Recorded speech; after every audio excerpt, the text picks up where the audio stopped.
سيد الوجود وإن على ما هو نور الزمان وإن على ما هو مستحق على الآخرية والألوهية الصالحة وإلى حضرة النبي صلى الله عليه وسلم الفاتحة.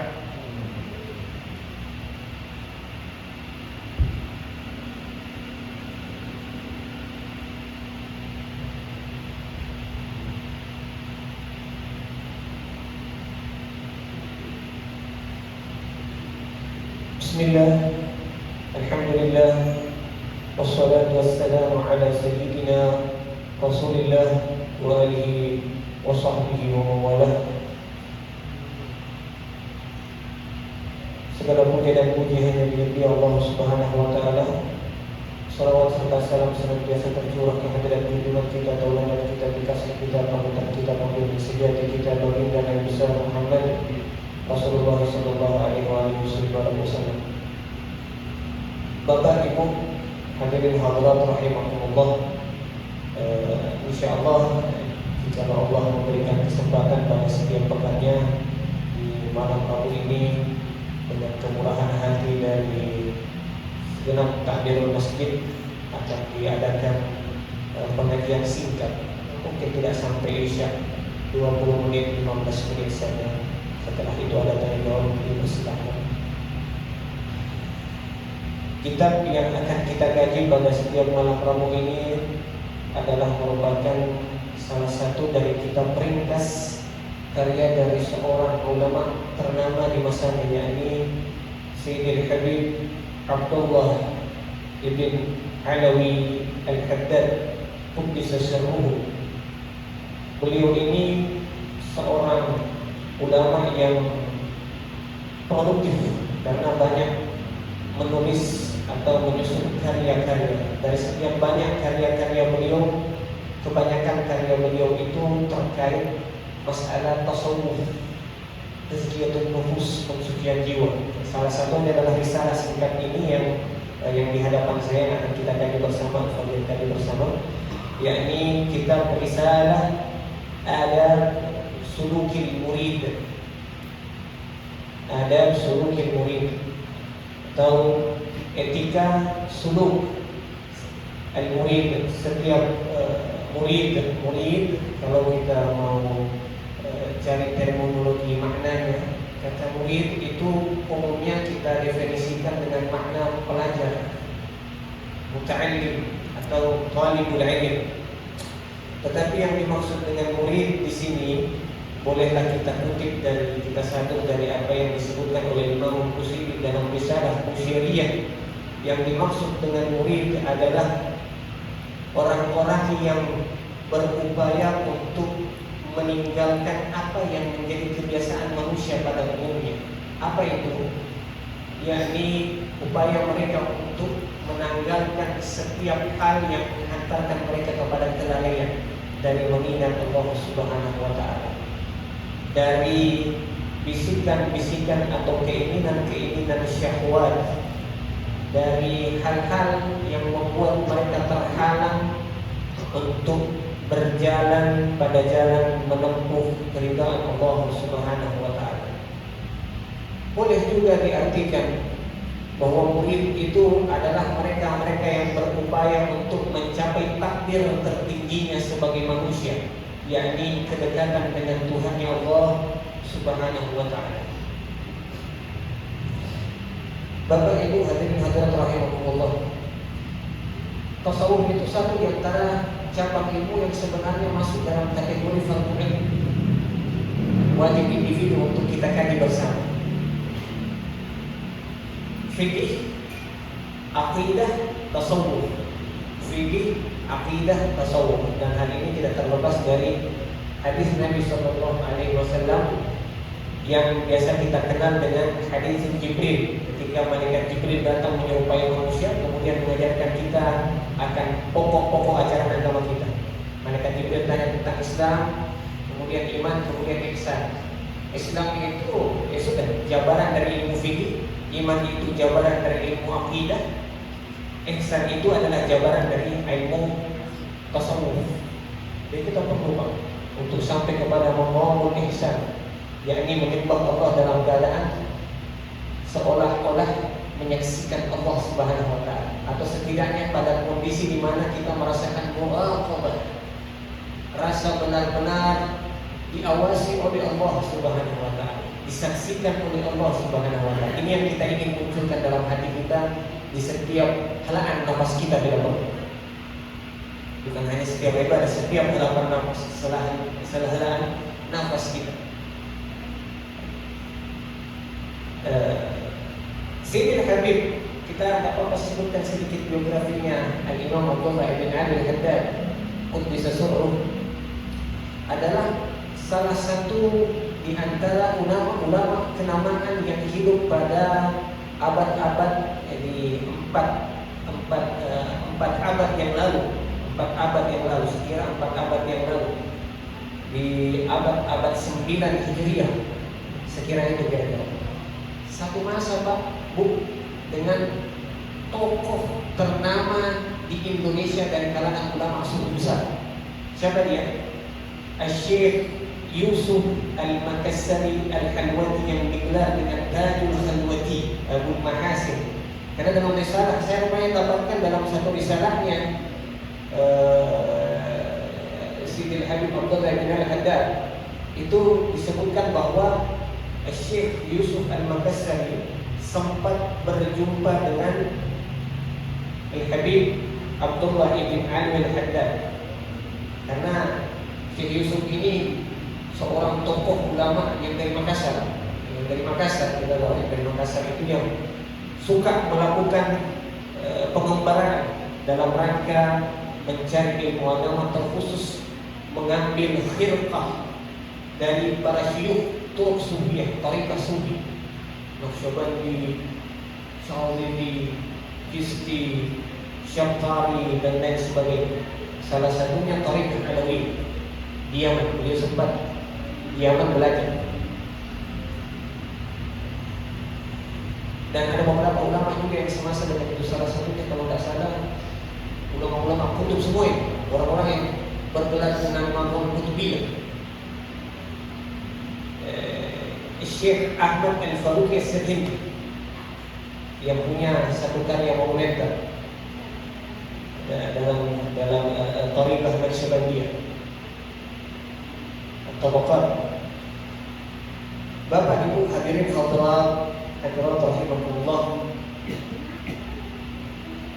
pada kitab Adab Sulukil Murid ini bin Habib Abdullah bin Ali Al-Haddad, beliau menyebutkan beberapa fasal, bahagian-bahagian yang menjelaskan kerangka pembahasan beliau di kitab Adab Sulukil Murid ini.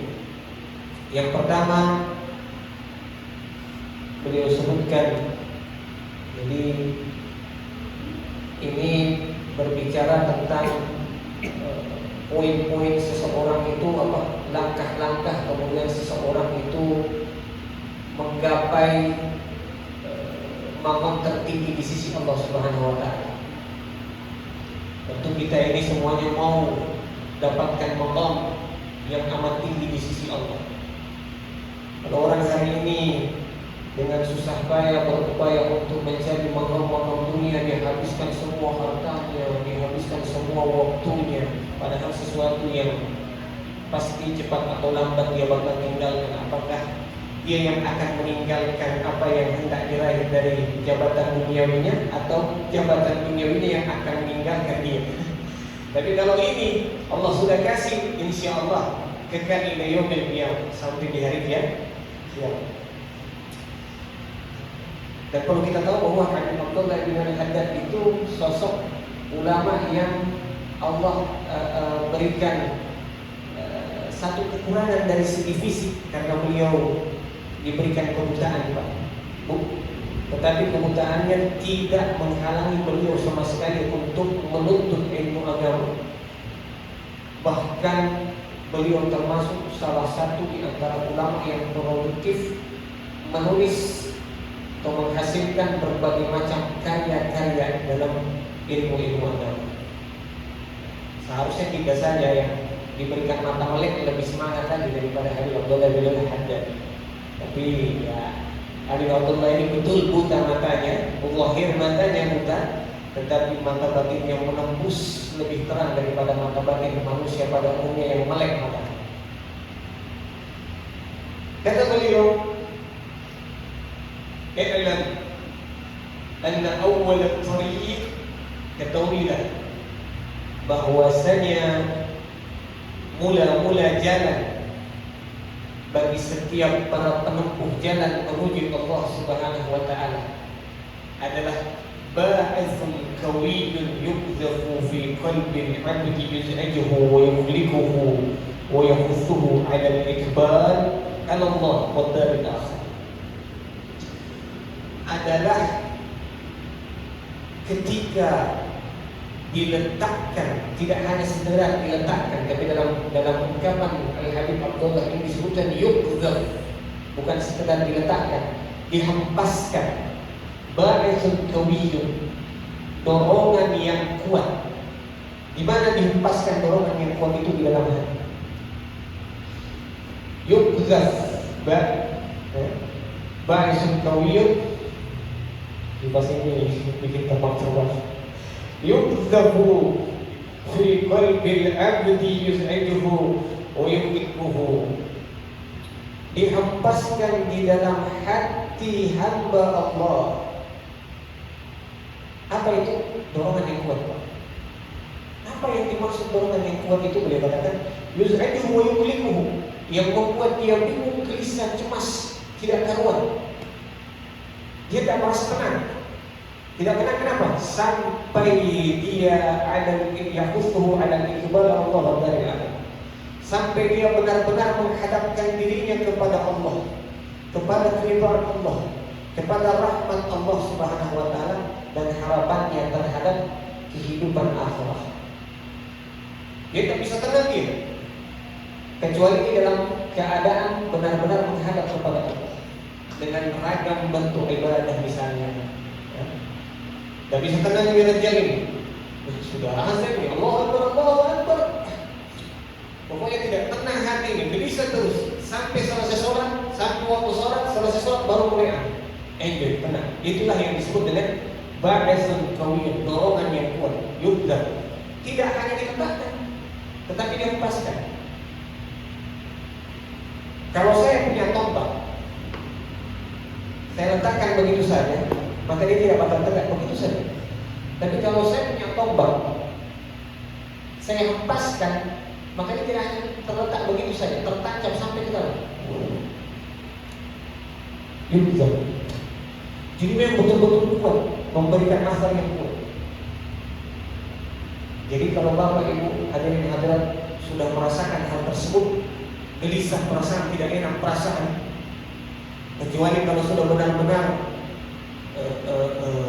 gelisah perasaan, tidak enak perasaan, kecuali memang benar-benar jiwa hatinya, raganya, pikirannya dihadapkan kepada Allah, baru dia dapat ketenangan di situ. Itu sudah satu karunia yang besar. Itulah ba'ithun qawiyyun. Itulah yang mula-mula pertama dikaruniakan oleh Allah Subhanahu wa taala kepada hambanya bagi setiap hamba yang hendak menempuh jalan menuju Allah Subhanahu wa taala. Wa ala al-i'rad 'anid dunya, dan orang ini juga berusaha untuk memalingkan batinnya, jiwanya, hatinya dari dunia. Cukup di dunia ditanggung, kalau perlu di bawah tapak kaki. Jangan biarkan dunia itu masuk ke dalam hati. Wa amal khalq mashghuluna bihi min amaratiha wa jam'iha wa tamattu bi syahawatiha wal intiqal bi sikharafiha. Dan umumnya namanya manusia, kebanyakan mereka, kebanyakan ya, dari 7 miliar penduduk manusia, kebanyakan ya, mayoritasnya yang saat ini menghuni bumi ini adalah manusia-manusia yang hanya sibuk dengan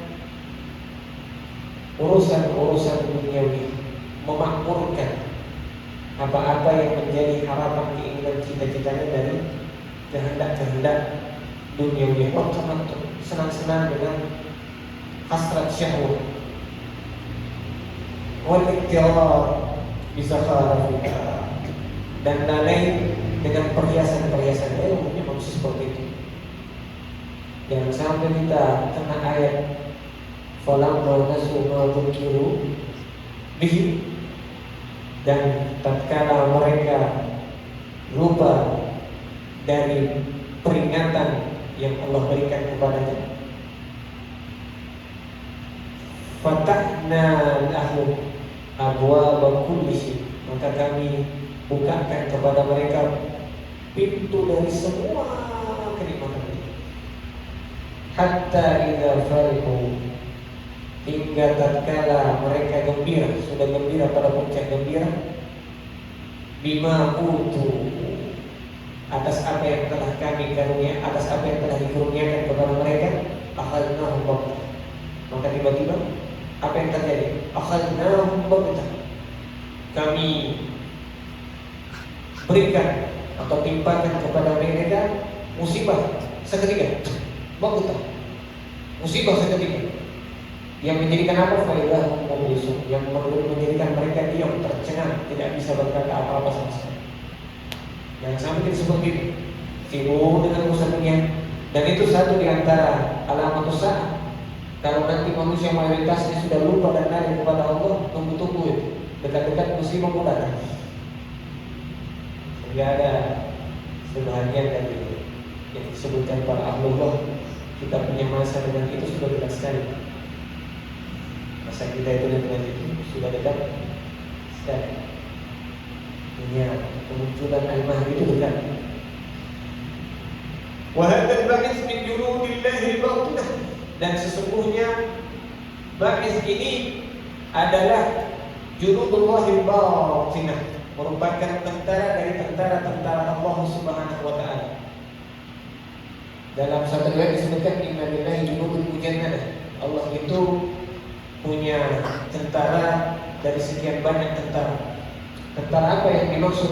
Yang dimaksud itu adalah al-anwar ar-ruhaniyah, cahaya-cahaya rohaniyah yang Allah Subhanahu wa taala letakkan di dalam hati-hati hamba, yang menjadikan hamba tersebut menjadi hamba yang bukan hanya dekat tetapi didekatkan dengan Allah. Bukan hanya berusaha untuk dekat tetapi didekatkan dengan Allah Subhanahu wa taala.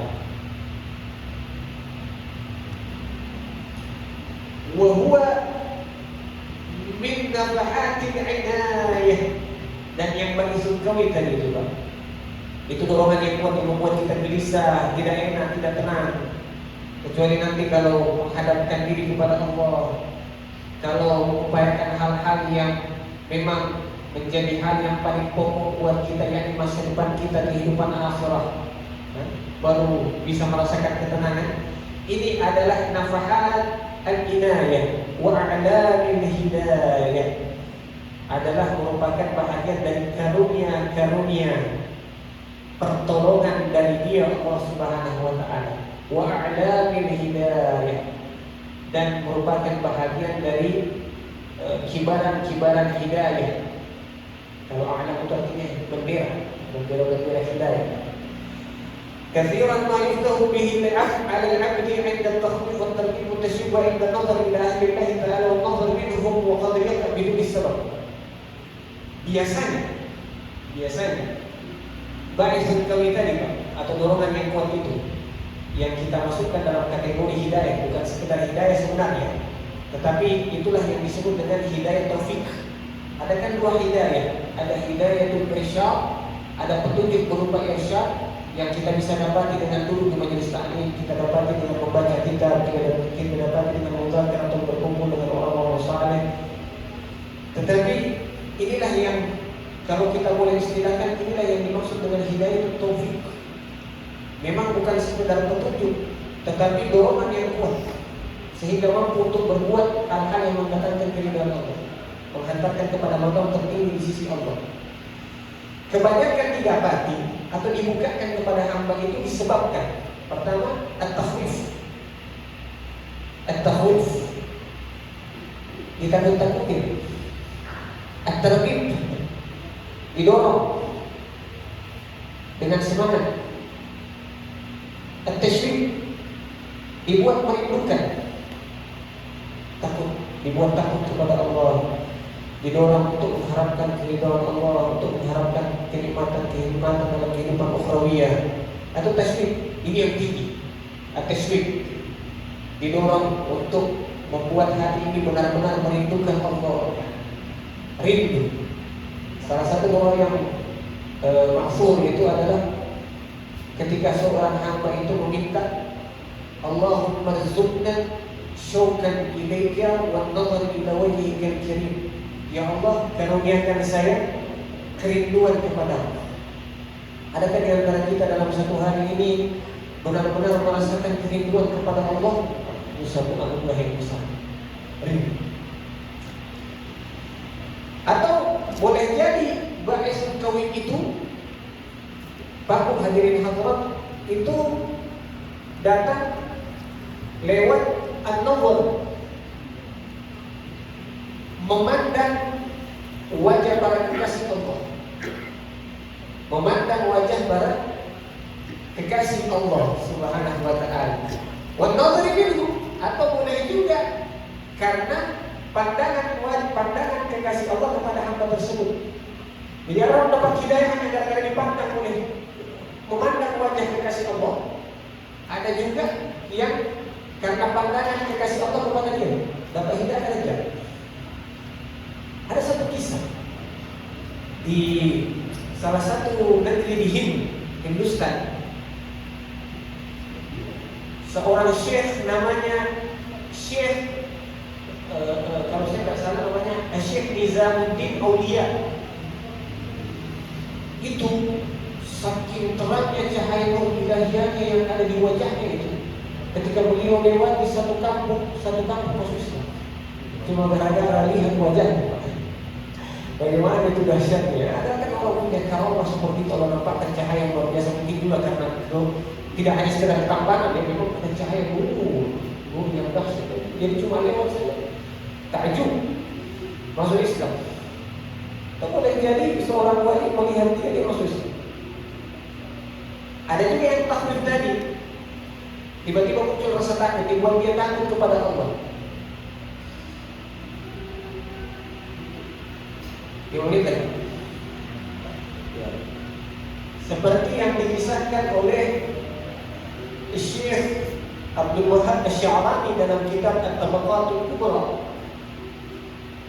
Seorang alim yang dahulunya profesinya sebagai perampok Pak, bukan ini profesi, bukan pencuri kelas biasa, perampok kelas kakak. Namanya Abu Bakar Syekh Abu Bakar Ibn Hiwal Al-Bataihi.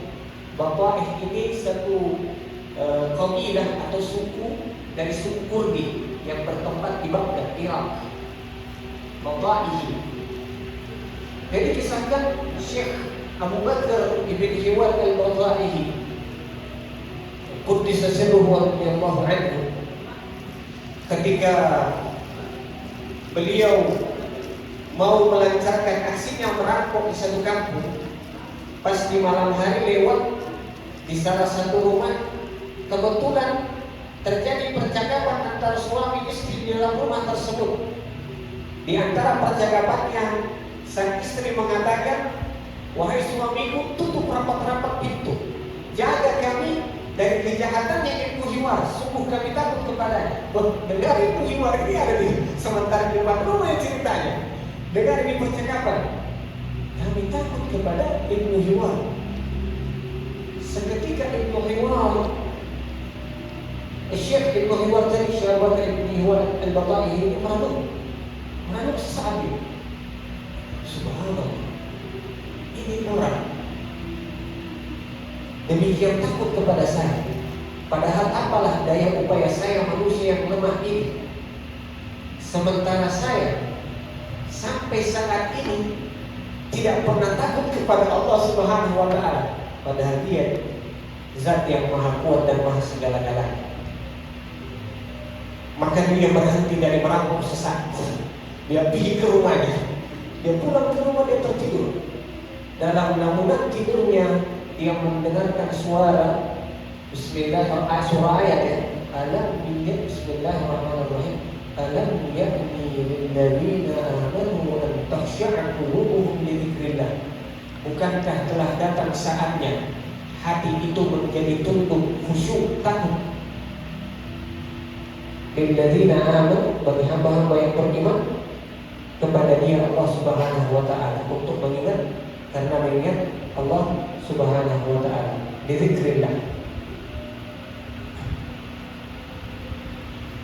Akhirnya mendengarkan ayat ini menjadi guncangan yang sedemikian dahsyat sehingga Allah berikan tadi yang kita sebutkan dengan ba'ithul qawi, dorongan kuat, gelisah, tidak nyenyak tidur, dan enak perasaan, cepat-cepat dia bertobat kepada Allah. Orang dulu kalau mereka betul-betul tobat dengan tobatan nasuha, yang dia lakukan adalah mencari syuyukh, para syekh, para guru besar yang bisa membimbing mereka menuju Allah. Itu pertobatannya orang dulu, Pak.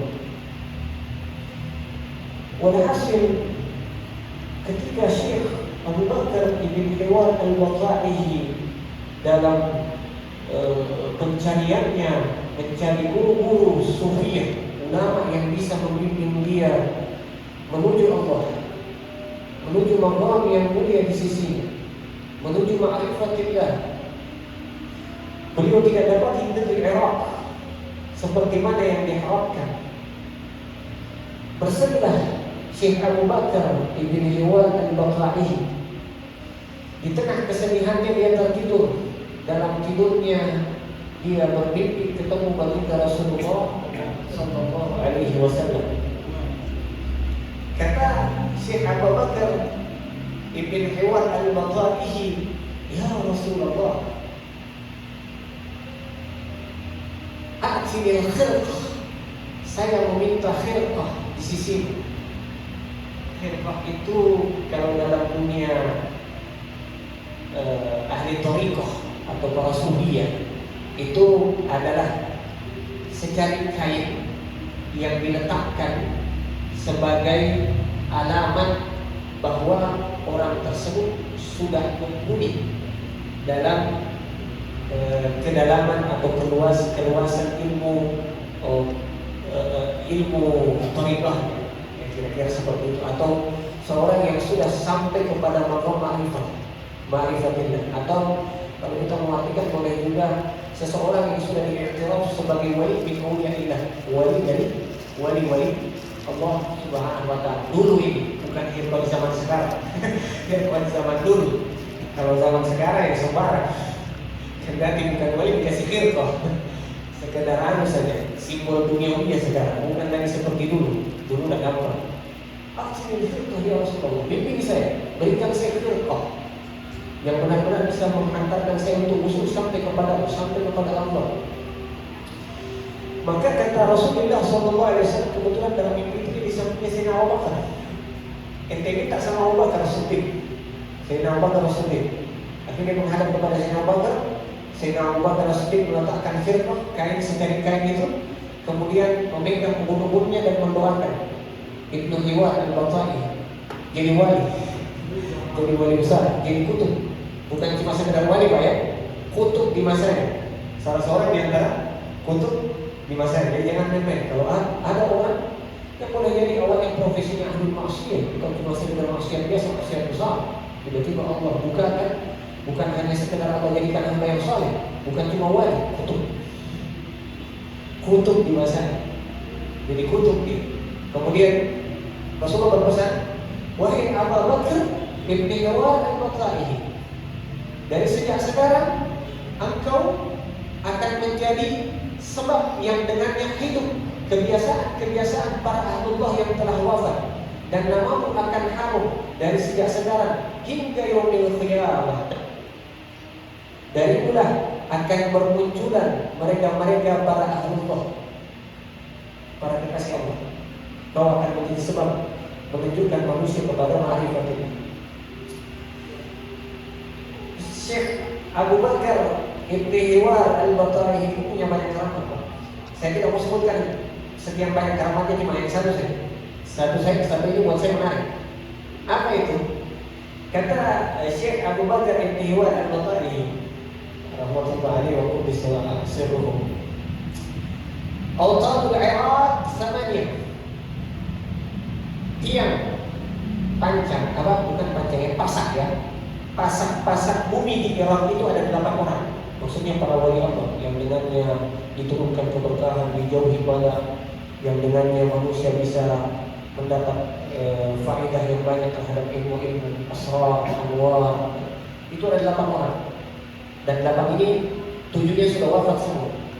Siapa itu? Di antara yang boleh sebutkan, saya tidak ingat semuanya. Salah di antaranya adalah Ma'ruf al-Kharki, Siri al-Sakati, Junaid al-Baghdadi, Sahal bin Abdullah al-Tustari, Al-Imam Ahmad bin Hanbal, dan ada lagi 2. Kemudian salah satunya adalah Syekh Abdul Qadir Jilani, Quddisallahu asrarah.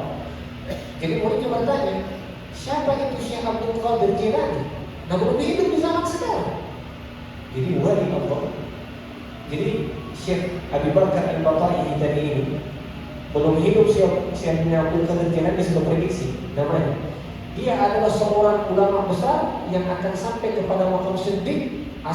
Asalnya adalah A'jamiyun Syarif, seorang Ajam non Arab, tetapi dari keturunan mulia, keturunan Ahli Bait, dari garisnya Sayyidina Hasan radhiyallahu anhu.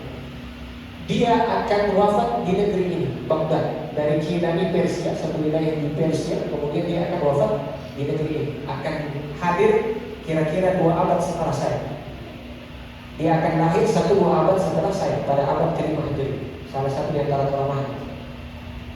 Wallahu a'lam bissawab. Mudah-mudahan apa yang kita dengarkan ini, mohon maaf kelewatan yang sudah waktu saya sebenarnya mengurangi yang sedikit. Wassalamualaikum warahmatullahi wabarakatuh.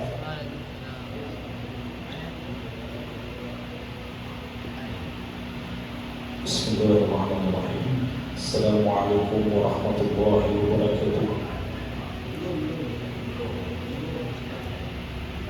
Ya, Habib berbicara tentang tasawuf ini sangat menarik.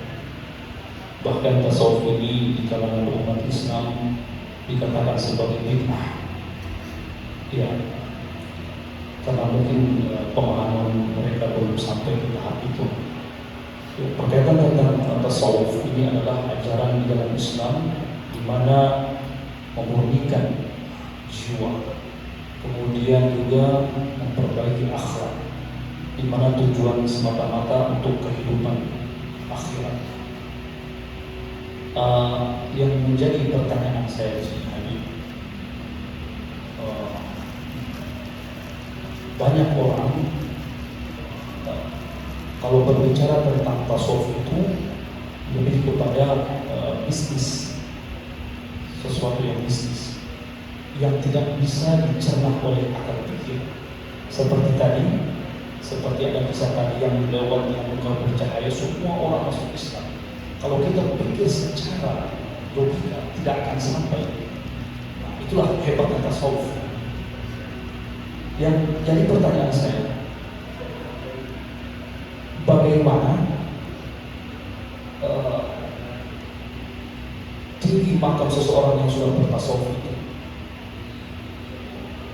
Apakah seperti yang Habib sampaikan tadi, dengan ketenangan jiwanya, dengan dia zuhud, kehidupannya semata-mata untuk akhirat? Bahkan ada, pernah saya berdebat dengan teman, kalau orang yang sudah tinggi makamnya, seakan-akan dia bisa bersatu dengan Allah.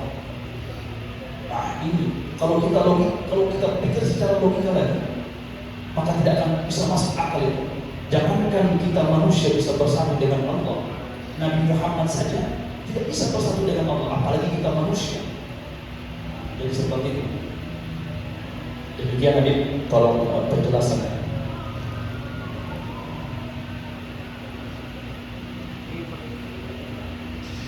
Pertanyaannya kelas betul ini dari Pak Imam ini. Menyerah yang menjawab. Ya. Jadi dijawab singkat saja bahwa tasawuf itu sebenarnya satu hal yang selaras dengan kadar akal manusia. Makanya kata Imam Ali bin Abi Thalib radhiyallahu anhu, kalimin nas ala qadri uqulihim. Ini satu kaidah. Kalau kita mau mengajarkan tasawuf pada seseorang, kalimin nas ala qadri uqulihim. Ajak cakap seseorang itu berdasarkan kadar akal kemampuan memahami sesuatu. Orang kan punya kadar kemampuan yang berbeda-beda. Makanya pada umumnya mereka para aslaf kita maupun ulama khalaf kita yang menjadikan para aslaf sebagai pegangan yang sesungguhnya, mereka itu kalau membahas hal-hal yang sifatnya tasawuf, pembahasan yang sederhana, mudah untuk dipahami, dan memang hal yang sifatnya praktis, artinya bisa langsung dipraktekkan. Sementara yang lain yang membahas pada pembahasan terkait alam rohani, sekedar maklumat, sebatas maklumat yang memang tidak menjadikan manusia itu kemudian bisa menjadi salah dalam memahami, akhirnya bukan hanya menjadi sesat pada akhirnya, kemudian yang bersangkutan bisa menyesatkan.